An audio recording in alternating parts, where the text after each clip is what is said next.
ಉಗ್ರಪ್ಪ ಮಾತನಾಡ್ತಾರ್ರಿ, ಅವರ ಜಾತಿಯ ಮೇಲಿನ ಅಭಿಮಾನ. ಉಗ್ರಪ್ಪ ಮಾತನಾಡ್ತಾರೆ, ವೇದಿಕೆಯ ಮೇಲೆ ಮಾತನಾಡ್ತಾರೆ, ಅವರ ಜಾತಿಯ ಮೇಲಿನ ಅಭಿಮಾನ. ಉಗ್ರಪ್ಪನವ್ರು ಮಾತಾಡ್ತಾರೆ, ಉಗ್ರಪ್ಪನವ್ರಿಗೆ ಒಂದು ಸಲ್ಯೂಟ್ ಹೇಳಬೇಕು, ಅವರ ಜಾತಿಯನ್ನ ಯಾವ ರೀತಿ ಕಾಪಾಡ್ಕೊಳ್ತಾ ಇದ್ದಾರೆ ಅಂತ. ಹೇಳಿತಪ್ಪ, ಕಾಂಗ್ರೆಸ್ ಮಾಡ್ತೀವಿ ಬಿಲ್ಲು ಅಂತ ಹೇಳಿದ್ರೆ ನೀನು ಸಪೋರ್ಟ್ ಮಾಡಬೇಕು, ವಿರೋಧ ಮಾಡಬಾರದು. ತಿಳಿತೆ? ಇನ್ನು ಮುಂದೆ ನೀನು ಅಷ್ಟೇ, ಮಲ್ಲಿಕಾರ್ಜುನ ನೀನು ಅಷ್ಟೇ ಅಪ್ಪ. ಅವನ ಬಗ್ಗೆ ನಮ್ಮ ಮಲ್ಲಿಕಾರ್ಜುನ ಇದಾರಲ್ಲ ಸಂಸದರು, ಅವರಿವರು ಹಾವು ಮುಂಗ್ಸಿ ಇದ್ದಂಗೆ. ಹಾವು ಮುಂಗ್ಸಿ, ನೀವು ಹಾವು ಮುಂಗ್ಸಿ ಆಗೋದು ಬೇಡ. ಎಲ್ಲ ನೀವು ಸಂಬಂಧಿಕರು ಏನಾದರೂ ಮಾಡಿ, ನಾವು ಪ್ರಪೋಸ್ ಮಾಡ್ತೀವಿ ಯಾರನ್ನಾರ ಮದುವೆ, ನೀವು ಯಾರ ಮಕ್ಕಳಿಗೆ ಮಾಡ್ತೀವಿ, ಸಂಬಂಧಿಕರಾಗಿ ಒಳ್ಳೆ ಸಂಬಂಧವನ್ನು ಉಳಿಸ್ಕೊಳ್ಳಿ ಅಂತ ನಾವು ಹೇಳ್ತೀವಿ. ನಮಸ್ಕಾರ ಮಾಡು, ಬಾಯಲ್ಲಿ ಮಾಡಿ, ನೀನು ಬಾ ಬಾ ನಮಸ್ಕಾರ ಮಾಡಬೇಕು. ಬಾಳಪ್ಪ ಇಲ್ಲಿ, ಬಾಯಲ್ಲಿ ಬಾಯಲ್ಲಿ ಬಾ ಮಾಡು, ಬಾರಪ್ಪ. ಮಾಜಿ ಸಂಸದ ಬಾ ಇಲ್ಲಿ, ಬಾ ನಮಸ್ಕಾರ ಮಾಡು, ನಮಸ್ಕಾರ ಮಾಡು, ಮಾಡು. ಭದ್ರಾವತಿ ತರಳುಬಾಳು ಹುಣ್ಣಿಮೆ ನಿಜವಾಗಿಯೂ ಯಶಸ್ವಿ ಆಯಿತು ಅಂತ ನಾವು ಘೋಷಣೆ ಮಾಡ್ತೀವಿ. 1991ರಲ್ಲಿ ಎಸ್ ಟಿ ಮೀಸಲಾತಿಗೆ ಬಂದಂತಹ ಅವರ ಸಮುದಾಯವನ್ನ ಯಾವ ರೀತಿ ಸಂಘಟಿಸ್ತಾ ಇದ್ದಾರೆ, ಯಾವ ರೀತಿ ಕಾಪಾಡ್ತಾ ಇದ್ದಾರೆ. ಎಸ್ ಟಿ ಮೀಸಲಾತಿಗೆ ಕುರುಬ ಸಮುದಾಯ ಬರುತ್ತೆ ಅಂತ ಗೊತ್ತಾದ ಮೇಲೆ ಆ ಸಮುದಾಯವನ್ನ ತಡೆಯೋದಕ್ಕೆ ಹೇಗೆ ಸಾಧ್ಯ, ಏನೇನು ಮಾಡಬಹುದು ಎಲ್ಲವನ್ನೂ ಸಹ ಆಲೋಚನೆ ಮಾಡಿ, ಯಾಕಂದ್ರೆ ಅವರ ಜಾತಿ ಅವರಿಗೆ ಮುಖ್ಯ. ಇದೇ ಉಗ್ರಪ್ಪನವ್ರು ಹಿಂದೆ ಹೇಳಿದ್ರಲ್ಲ, ವಾಲ್ಮೀಕಿ ಜಯಂತಿ ದಿವಸ ಸಿದ್ದರಾಮಯ್ಯನವರು ವೇದಿಕೆ ಮೇಲೆ ಇದ್ದಾಗ ಹೇಳಿದ್ರಲ್ಲ, ನಿಮ್ಮಲ್ಲಿ ಇಚ್ಛಾಶಕ್ತಿ ಇಲ್ಲ, ನೀವು ಅರ್ಜಿ ಕೊಡ್ಲಿಲ್ಲ 96, 91ರಲ್ಲಿ ನಾವು ಕೊಟ್ವಿ, ನೀವು ಬೇಡ ಅಂತ ಹೇಳಿದ್ರಿ ಅಂತ ವೇದಿಕೆ ಮೇಲೆ ಹೇಳಿದ್ರಲ್ಲ. ಅವರು ಅವತ್ತಿನಿಂದ ಇವತ್ತಿನವರೆಗೂ ಅವರ ಸಮುದಾಯವನ್ನ ಮೀಸಲಾತಿ ಇರ್ಬೋದು, ಮತ್ತೊಂದಿರ್ಬೋದು, ಅವ್ರು ಮುನ್ನಡೆಸ್ಕೊಂಡು ಹೋಗ್ತಾ ಇದ್ದಾರೆ. ನೀವೇನ್ ಮಾಡ್ತಾ ಇದ್ದೀರಿ? ನಮ್ಮ ಸಮುದಾಯದ ಹಿರಿಯ ಮುಖಂಡರು ಅನ್ನಿಸ್ಕೊಂಡಿರುವಂತವರು, ಶಾಸಕರಾಗಿದ್ದಂಥವರು, ನೀವೇನ್ ಮಾಡ್ತಾ ಇದ್ದೀರಿ? ವಿಶ್ವನಾಥ್ ಅವರು ಮಠ ಕಟ್ಟಿದ್ದು ನಾನು ಅಂತ ಹೇಳುವಂತ ವಿಶ್ವನಾಥ್ ಅವರು ಮೈಸೂರಿನಲ್ಲಿ ಪ್ರೆಸ್ ಮೀಟ್ ಮಾಡಿ ಸಿದ್ದರಾಮಯ್ಯನವ್ರನ್ನ ನೇರವಾಗಿ ಟೀಕೆ ಮಾಡ್ತಾರೆ, ಜಗದ್ಗುರುಗಳನ್ನ ಟೀಕೆ ಮಾಡ್ತಾರೆ. ಪ್ರೆಸ್ ಮೀಟ್ ಮಾಡಿ ಸಿದ್ದರಾಮಯ್ಯನವರು ಕರ್ನಾಟಕ ಪ್ರದೇಶ ಕುರುಬರ ಸಂಘದ ಗುದ್ದಲಿ ಪೂಜೆನಲ್ಲಿ ವೇದಿಕೆ ಹಾಕಿಸಿ ಸ್ಯಾಟಲೈಟ್ ಚಾನೆಲ್ಗಳನ್ನು ಕರೆಸಿ ಅಲ್ಲಿ ವಿಶ್ವನಾಥ್ ಅವರಿಗೆ ನೇರವಾಗಿ ಅವರು ವಾಗ್ದಾಳಿ ಮಾಡ್ತಾರೆ. ಬೇರೆ ಸಮುದಾಯಗಳಿಗೂ ನಮ್ಮ ಸಮುದಾಯಕ್ಕೂ ಇರುವಂತಹ ವ್ಯತ್ಯಾಸ ಏನಪ್ಪ ಅಂತಂದರೆ ಇದೆ, ನಮ್ಮವರನ್ನ ನಾವೇ ಟೀಕೆ ಮಾಡ್ತೀವಿ, ನಮಗೆ ಸಿಕ್ಕಿರುವಂತಹ ಮೀಸಲಾತಿಯನ್ನು ನಾವೇ ಕೈಯಾರ ಕಳ್ಕೊತೀವಿ. ಈಗ ಬರ್ತಾ ಇರುವಂತಹ ಮೀಸಲಾತಿಯನ್ನು ಪಡೆಯೋದಕ್ಕೆ ಮುಂದಾಗ್ತಾ ಇರುವಂಥವರಿಗೆ ಎಲ್ಲಿ ಅವಕಾಶ ಸಿಗುತ್ತೋ ಅಲ್ಲಿ ತೂರ್ಕೊಂಡು, ಅಲ್ಲಿ ಲಾಭ ಮಾಡಿಕೊಂಡು ಅದನ್ನು ದಾರಿ ತಪ್ಪಿಸುವಂಥ ಕೆಲಸಕ್ಕೆ ಹೋಗ್ತಾ ಇರೋದು ಸಹ ನಮ್ಮವರೇ. ಸೋಷಿಯಲ್ ಮೀಡಿಯಾದಲ್ಲಿ ನೋಡ್ತಾ ಇರ್ತೀವಿ, ಎಲ್ಲ ಜಾತಿಗಳಿಗೂ ಎಲ್ಲರ ಮೇಲೆ ಅಭಿಮಾನ ಇದೆ. ಕರ್ನಾಟಕದ ಎಲ್ಲ ಜಾತಿಗಳಿಗೂ ಅಭಿವೃದ್ಧಿ ನಿಗಮ ಐತೆ, ಕುರುಬರನ್ನ ಎಕ್ಸೆಪ್ಟ್ ಕುರುಬರನ್ನ ಹೊರತುಪಡಿಸಿ ಕೊಡೋದಿಲ್ಲ. ಈಗಲೂ ನಾವು ಮನವಿ ಕೊಟ್ಟಿದ್ದೀವಿ, ಕುರುಬರ ಅಭಿವೃದ್ಧಿ ನಿಗಮ ಮಾಡಿ ಅಂತೇಳಿ ಈಗಲೂ ಮನವಿ ಕೊಟ್ಟಿದ್ವಿ. ನಾಳೆ ಬಡ್ಜೆಟ್ಗೆ ಸೇರಿಸ್ತಾರೇನೋ ಅಂತೇಳಿ ಒಂದು ಆಶಾಭಾವನೆಯಿಂದ ಮಾಡಿದ್ರೆ ಖುಷಿ. ಸಂಗೊಳ್ಳಿ ರಾಯಣ್ಣನ ಬಗ್ಗೆ ಇಲ್ಲ, ಅಹಲ್ಯಾಬಾಯಿ ಹೋಳ್ಕರ್ ಬಗ್ಗೆ ಇಲ್ಲ, ಕನಕದಾಸರ ಬಗ್ಗೆ ಇಲ್ಲ. ಇದು ನಮ್ಮ ಸಮುದಾಯ. ಜಾತಿ ಇಲ್ಲ, ಜಾತಿ ಇಲ್ಲ, ಜಾತಿ ಇಲ್ಲ, ಜಾತಿ ಇಲ್ಲದೆ ಯಾವುದಿದೆ ಸ್ವಾಮಿ? ಇವತ್ತು ಕುರುಬರನ್ನ ಯಾವುದಕ್ಕೆ ಬಳಸ್ಕೊಳ್ತಾ ಇದ್ದಾರೆ?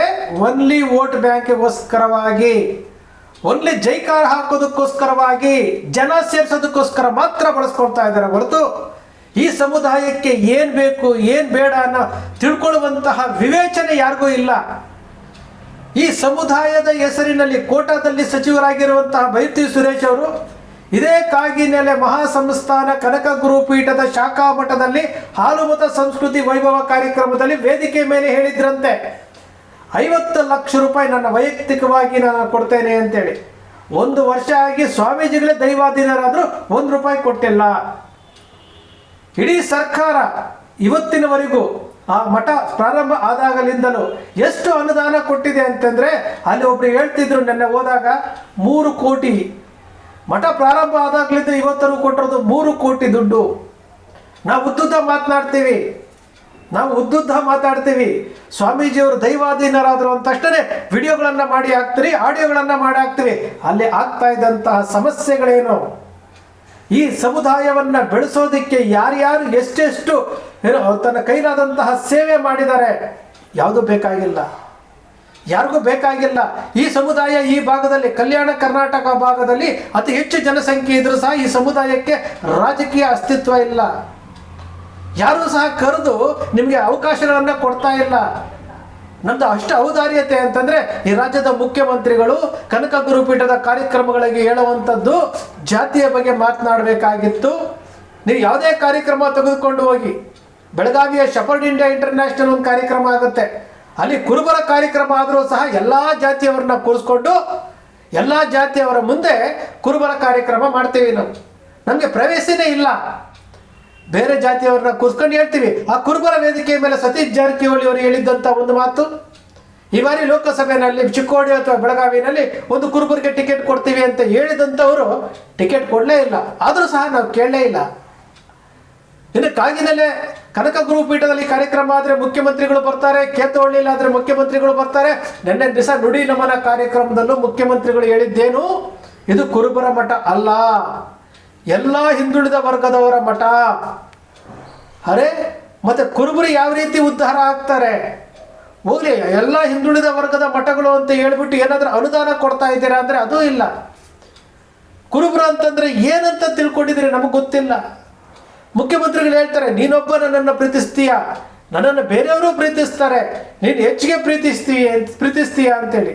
ಹೌದು ಸ್ವಾಮಿ, ನಿಮ್ಮನ್ನು ಹೆಚ್ಚಿಗೆ ಪ್ರೀತಿ ಮಾಡುವಂತಹ ಕುರುಬ ಸಮುದಾಯ ನೀವು ಎಲ್ಲಿದ್ರೆ ಅಲ್ಲಿ, ನೀವು JDS ಅಲ್ಲಿದ್ರೆ JDS, ಕಾಂಗ್ರೆಸ್ ಅಲ್ಲಿದ್ರೆ ಕಾಂಗ್ರೆಸ್, ನೀವು ಎಲ್ಲಿದ್ರೆ ಅಲ್ಲಿ ನಾವು ಯಾವುದೇ ಪ್ರತಿಫಲಾಪೇಕ್ಷೆ ಬೇಡದೆ ನಮ್ಮವರೊಬ್ಬರು ಮುಖ್ಯಮಂತ್ರಿ ಆಗ್ತಾ ಇದ್ದಾರೆ ಅಂತೇಳಿ ಸಾರಾಸಗಟಾಗಿ ಓಟ್ ಹಾಕಿದ್ದಂತಹ ಸಮುದಾಯ ಇದು.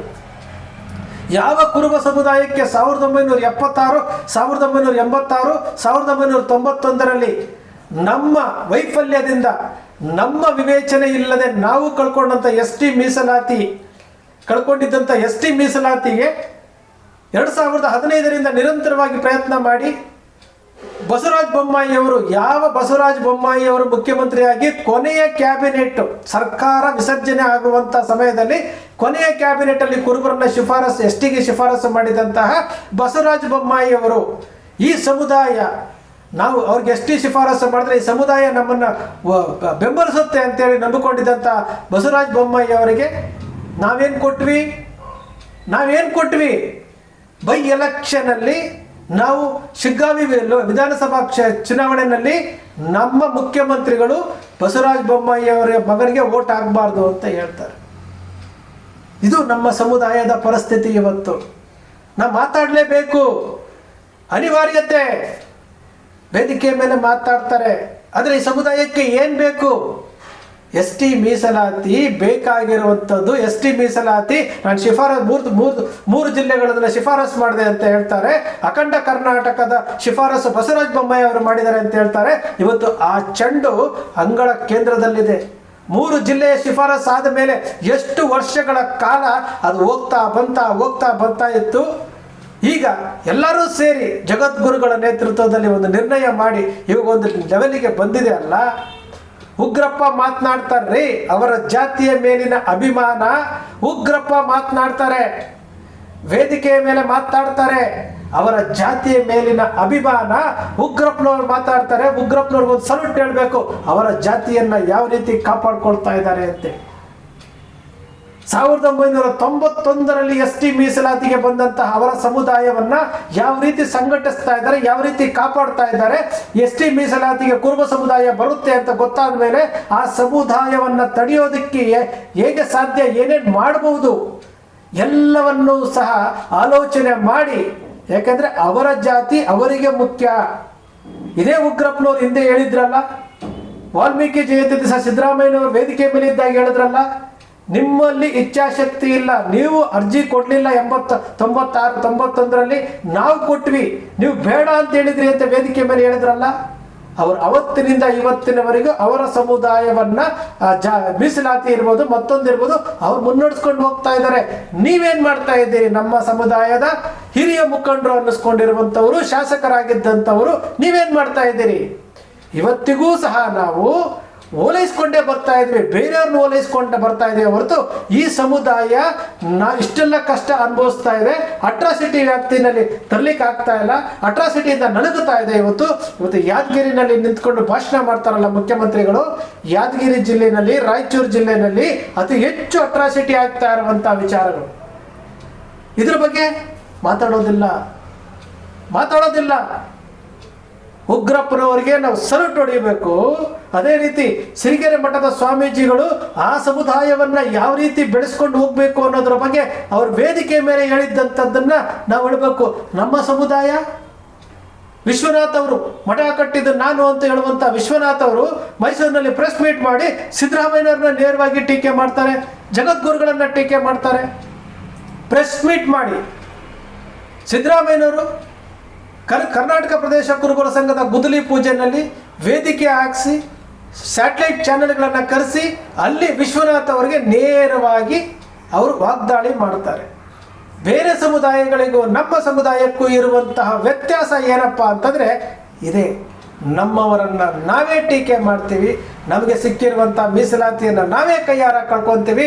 ಈಗ ಬರ್ತಾ ಇರುವಂತಹ ಮೀಸಲಾತಿಯನ್ನು ಪಡೆಯೋದಕ್ಕೆ ಮುಂದಾಗ್ತಾ ಇರುವಂಥವರಿಗೆ ಎಲ್ಲಿ ಅವಕಾಶ ಸಿಗುತ್ತೋ ಅಲ್ಲಿ ತೂರ್ಕೊಂಡು ಅಲ್ಲಿ ಲಾಭ ಮಾಡಿಕೊಂಡು ಅದನ್ನು ದಾರಿ ತಪ್ಪಿಸುವಂಥ ಕೆಲಸಕ್ಕೆ ಹೋಗ್ತಾ ಇರೋದು ಸಹ ನಮ್ಮವರೇ. ಇದು ನಮ್ಮ ಸಮುದಾಯದ ದಯನೀಯ ಸ್ಥಿತಿಗೆ ಇವತ್ತು ಬಹಳ ಬೇಸರ ಆಗುತ್ತೆ ಸ್ನೇಹಿತರೆ. ನಾನು ಬಹಳ ವರ್ಷಗಳಿಂದ ಈ ಸಮುದಾಯದ ಬಗ್ಗೆ ಆನ್ಲೈನ್ ಆಫ್ಲೈನಲ್ಲಿ ವಿಚಾರಣೆ ಮಾಡ್ತಾ ಇದ್ದೀನಿ, ವಿಷಯಗಳನ್ನು ಕಲೆಕ್ಟ್ ಮಾಡ್ತಾ ಇದ್ದೀನಿ. ಯಾರು ಒಬ್ಬರಿಗೂ ಸಹ ಹೌದು ಈ ಸಮುದಾಯ ನನಗೆ ಇಷ್ಟೆಲ್ಲ ಅವಕಾಶಗಳನ್ನು ಕೊಟ್ಟಿದೆ, ಒಂದು ಸಮುದಾಯ ಕಂಪ್ಲೀಟ್ ಆಗಿ ಹೋಲ್ಸೇಲ್ ಆಗಿ ಒಬ್ಬ ನಾಯಕನ ಜೊತೆಯಲ್ಲಿ ಇರುತ್ತೆ, ಒಂದು ಪಕ್ಷದ ಪರವಾಗಿ ಇರುತ್ತೆ ಅಂತಂದಾಗ ಆ ವ್ಯಕ್ತಿಗೆ ಬೇರೆ ಸಮುದಾಯಗಳು ಸಪೋರ್ಟ್ ಕೊಡ್ತವೆ. ಅದರಿಂದಾಗಲಿ ಇವರು ಸಚಿವರಾಗ್ತಾರೆ, ಶಾಸಕರಾಗ್ತಾರೆ, ಮುಖ್ಯಮಂತ್ರಿಗಳಾಗ್ತಾರೆ, ಮತ್ತೊಂದಾಗ್ತಾರೆ. ಅದನ್ನ ಯಾಕೆ ಅರ್ಥ ಮಾಡ್ಕೊಳ್ತಾ ಇಲ್ಲ? ನಾವು ಸೋಷಿಯಲ್ ಮೀಡಿಯಾದಲ್ಲಿ ನೋಡ್ತಾ ಇರ್ತೀವಿ, ಎಲ್ಲ ಜಾತಿಗಳಿಗೂ ಎಲ್ಲರ ಮೇಲೆ ಅಭಿಮಾನ ಇದೆ. ಕರ್ನಾಟಕದ ಎಲ್ಲ ಜಾತಿಗಳಿಗೂ ಅಭಿವೃದ್ಧಿ ನಿಗಮ ಐತೆ, ಕುರುಬರನ್ನ ಹೊರತುಪಡಿಸಿ ಕೊಡೋದಿಲ್ಲ.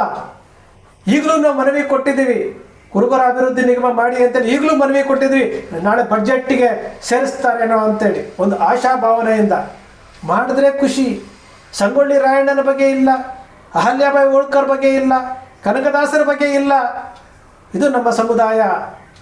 ನಿಜಕ್ಕೂ ಆ ಸಿರಿಗೆರೆ ಸ್ವಾಮೀಜಿಯವರು ಏನು ಆ ಸಮುದಾಯದ ಬಗ್ಗೆ ಇರುವಂತಹ ಆ ಕಾಳಜಿ, ಆ ಒಗ್ಗೂಡಿಸುವಂತಹ ಕೆಲಸ, ನಮ್ಮ ಸಮುದಾಯದಲ್ಲಿ ಕನಕ ಗುರುಪೀಠೆಯ ಶಕ್ತಿ ಕೇಂದ್ರ, ಕನಕ ಗುರುಪೀಠದ ಮಹಾನ್ ಶಕ್ತಿ ಆಗಿರುವಂಥ ನಿರಂಜನಾನಂದಪುರಿ ಸ್ವಾಮೀಜಿಗಳು ಯಾವುದೇ ಸರ್ಕಾರ ಬರಲಿ, ನಮ್ಮವರು ಮುಖ್ಯಮಂತ್ರಿ ಆಗಿದ್ದಾಗ ಅನುದಾನ ಕೊಡದೇ ಇದ್ರೂ ಪರವಾಗಿಲ್ಲ, ಬೇರೆ ಯಾರಾದರೂ ಮುಖ್ಯಮಂತ್ರಿ ಆದರೂ ಸಹ ಯಾರೇ ಮುಖ್ಯಮಂತ್ರಿ ಆಗಲಿ ಹೋಗಿ ಅನುದಾನ ತಗೊಂಬಂದು ಇವತ್ತು ನೂರಾರು ಕೋಟಿ ರೂಪಾಯಿ ಆಸ್ತಿಗಳನ್ನು ಮಾಡಿದ್ದಾರೆ ಅಂತಂದರೆ ಅದು ಸಮಾಜಕ್ಕೋಸ್ಕರವಾಗಿ. ಅಂತಹ ಕನಕ ಗುರುಪೀಠಕ್ಕೆ ಎಷ್ಟು ಜನ ಹೋಗಿ ನೀವು ಶಾಸಕರುಗಳು ಒಬ್ಬರು ಕುರುಬರ ಕೋಟದಿಂದ ಸಚಿವರಾಗಿರುವಂಥ ಒಬ್ಬರು ಮತ್ತು ಮುಖ್ಯಮಂತ್ರಿಗಳು ಎಷ್ಟು ಜನ ಹೋಗಿ ನಮ್ಮ ಸಮುದಾಯಕ್ಕೆ ಏನು ಬೇಕು, ನಮ್ಮ ಮಠಕ್ಕೆ ಏನು ಬೇಕು ಅಂತ ಕೇಳಿದ್ದಾರೆ? ಖಂಡಿತ ಇಲ್ಲ. ಎಷ್ಟು ಅನುದಾನ ಬಿಡುಗಡೆ ಆಗಿದೆ? 2013ರಿಂದ 2018ಕ್ಕೆ ಎಷ್ಟು ಬಿಡುಗಡೆ ಆಗಿದೆ ನಮ್ಮ ಕನಕ ಗುರುಪೀಠಕ್ಕೆ? 2023ರಿಂದ 2026ಕ್ಕೆ ಎಷ್ಟು ಬಿಡುಗಡೆ ಆಗಿದೆ ಕನಕ ಗುರುಪೀಠಕ್ಕೆ? ಅಂಕಿಅಂಶಗಳು ಸಿಗುತ್ತೆ, ವಿಚಾರ ಮಾಡಿ. ನಾವು ಹೇಳ್ತಾ ಹೋದರೆ ನಮಗೆ ನಾವೇ ಆತ್ಮವಂಚನೆ ಮಾಡ್ಕೊಂಡಂಗೆ. ನಾವು ನುಡಿ ನಮನ ಮಾಡಿ ಹೊಗಳ್ಕೊಂಡು ಜೈಕಾರ ಹಾಕೊಳ್ಳೋದು ನುಡಿ ನಮನ ಅಲ್ಲ. ನುಡಿ ನಮನ ಅಂತಂದರೆ ಅದು ಭಾವಪೂರ್ಣ ಶ್ರದ್ಧಾಂಜಲಿ ಕಾರ್ಯಕ್ರಮ. ಪುಣ್ಯಾರಾಧನೆಗೂ ಬರಬೇಕಾಗಿತ್ತು ಶಾಸಕರು ಮತ್ತು ಸಚಿವರಾಗಿದ್ದಂಥವ್ರು, ಪುಣ್ಯಾರಾಧನೆಗೂ ಬರಬೇಕಾಗಿತ್ತು, ನುಡಿ ನಮನಕ್ಕೂ ಬರಬೇಕಾಗಿತ್ತು, ಎರಡಕ್ಕೂ ಭಾಗವಹಿಸಬೇಕಾಗಿತ್ತು, ಸತ್ತಾಗ್ಲೂ ಬರಬೇಕಾಗಿತ್ತು. ಯಾವುದಕ್ಕೂ ಬರದೇ ಇರುವಂಥವ್ರಿಗೆ ಏನಂತ ಹೇಳ್ಬೇಕು ನಾವು? ಕುರುಬರ ಕೋಟಾದಿಂದ ಸಚಿವರಾಗಿರುವಂಥವ್ರು, ಕುರುಬ ಕೋಟಾದಿಂದ MLA ಸೀಟುಗಳು ತೆಗೆದುಕೊಂಡಿರುವಂಥವ್ರು, ನೀವು ಬಾಯಿ ಬಿಡ್ಕೊಳ್ಬೇಕಷ್ಟೇ. ಈ ಸಮುದಾಯ ಬಾಯಿ ಬಿಡ್ಕೊಂಡು ಕೇಕೆ ಹಾಕ್ತೀರಿ ನೀವು, ಚಪ್ಪಾಳೆ ತಡ್ತೀರಿ ನೀವು, ಕೂಗಾಡ್ತೀರಿ ನೀವು. ನೀವು ನಿಂತಿರುವಂತಹ ನೆಲದಲ್ಲಿ ನಿಮಗೆ ನೆಲದಲ್ಲಿ ನಿಂತಿದ್ದೀರಲ್ಲ, ನಿಮಗೆ ಅದರ ಹಕ್ಕಿಲ್ಲ. ಯಾವುದೇ ಹಕ್ಕಿಲ್ಲ ಅಂತಂದ್ರೆ ನೀವು ನಿಮಗೆ ಬೇಕಾಗಿರುವಂಥ ಬೇಡಿಕೆಗಳಿಗೆ ಯಾವುದೇ ಹಕ್ಕಿಲ್ಲ ನಿಮಗೆ. ನೀವು ಜೈಕಾರ ಹಾಕ್ತೀರಿ, ಚಪ್ಪಾಳೆ ತಟ್ತೀರಿ, ಇಷ್ಟಕ್ಕೆ ನೀವು ಸೀಮಿತರಾಗ್ತಾ ಇದ್ದೀರಿ. ಬೇಸರ ಆಗುತ್ತೆ ಬಂಧುಗಳೇ, ಹೇಳಲೇಬೇಕಾದಂಥದ್ದು, ಮಾಧ್ಯಮವಾಗಿ ನಾನು ಮಾತನಾಡಲೇಬೇಕಾದಂಥದ್ದು. ನಿಮ್ಮ ಕನಕ ಟಿವಿ ಸೃಷ್ಟಿ ಮಾಡೋದಿಲ್ಲ, ಕಲ್ಪನೆ ಮಾಡೋದಿಲ್ಲ, ವಾಸ್ತವದ ವಿಚಾರವನ್ನು ವಿಶ್ಲೇಷಣೆ ಮಾಡುತ್ತೆ. ನಿಮ್ಮ ಕನಕ ಟಿವಿಯ ವಿಶ್ಲೇಷಣೆ ನಿಮ್ಗೆ ಇಷ್ಟ ಆಯಿತು ಅಂದರೆ ಸಬ್ಸ್ಕ್ರೈಬ್ ಆಗಲಿಲ್ಲ ಅಂದರೆ ಸಬ್ಸ್ಕ್ರೈಬ್ ಮಾಡ್ಕೊಳ್ಳಿ. ಪಕ್ಕದಲ್ಲಿ ಕಾಣುವಂಥ ಬೆಲ್ ಐಕಾನ್ ಪ್ರೆಸ್ ಮಾಡಿ, ಶೇರ್ ಮಾಡಿ, ಪ್ರೋತ್ಸಾಹ ನೀಡಿ.